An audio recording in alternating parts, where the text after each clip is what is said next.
Hello, and welcome to the first episode of In Case You Missed It. Basically, these videos are current reviews of games you may have missed the first time round.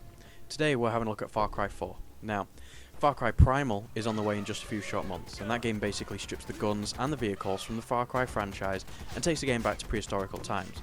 It looks awesome, especially as a hunting aspect of the game series is in my opinion one of its strongest. So, in light of its release, I decided to have a look back at the most recent Far Cry to date, Far Cry 4. So, straight away, let's start with the plot. Straight off the bat, you're introduced to Pagan Min, a very sharply dressed evil mastermind voiced by the brilliant Troy Baker, who is at war with the Golden Path, a group of rebels fighting against Pagan Min's tirade. You join the Golden Path, which has two leaders fighting for control, and progressively, you must choose which leader you support. This gives a fun sense of control to the story structure, but ultimately, if you end up like me, not agreeing with either one of the characters, there's really not much you can do. It's a question of choose A or B. Until reaching the end of the game, pretty much the only time you encounter Pagan is via radio, which it was always good to hear him throughout the story, but really it seemed like a bit of a waste to create this brilliant character to find he was underused on the whole, relying on radio communication and only really seeing him at the beginning and towards the end of the game. In terms of graphics, I played the Xbox One version, which is arguably the worst version of the game. Ideally, this would be played on PC, with PS4 sticking in the middle as usual. Slightly better than Xbox, but nothing close to PC. Either way, the game looked and played beautifully. The draw distance was fine, and the game looks great. A few trees pop in here and there when you're flying a chopper overhead, but really that's to be expected. There were some really good moments in the game that made me stop and grab a screenshot, so that's always a good sign. As for sound, I can still hear the sound now of my grenade launcher destroying a cluster of armed vehicles, of the sound of my new sniper rifle echoing through the air. The sound is great and really does the trick to immerse you in the game world. Animal noises are nearly always heard somewhere, and you can hear that noise and trace it straight to the animal in question.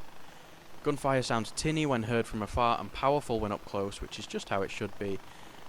What really did it for me was the music. It was incredibly good. It was really energetic when it needed to be, and it just really made me feel like a total badass when I was completing all the goals, all the missions, all the objectives.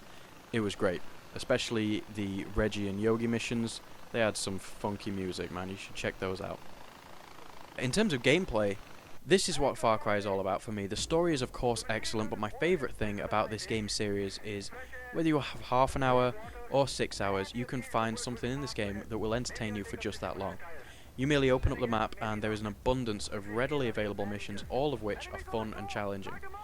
The drive to complete these missions is initially bordering on obsession, as you begin the game heavily underpowered and need to hunt to collect animal skins to craft better gear, such as pouches to carry more ammo or healing syringes.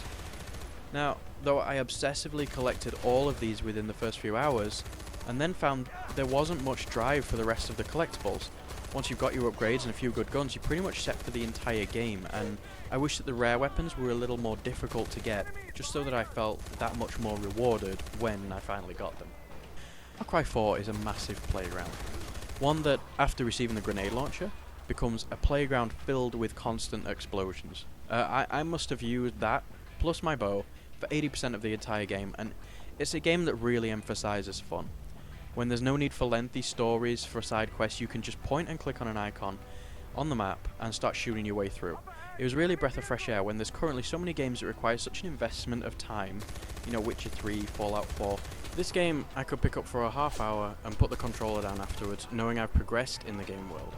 You know, it's not often you could spend your afternoon riding an elephant into an enemy stronghold, smashing baddies with your trunk, and blowing up helicopters with your grenade launcher. It's just fun. Now, in my game reviews, I like to rate games out of 3 cats, so this one gets 2 out of 3 cats. Here they are. Check them out.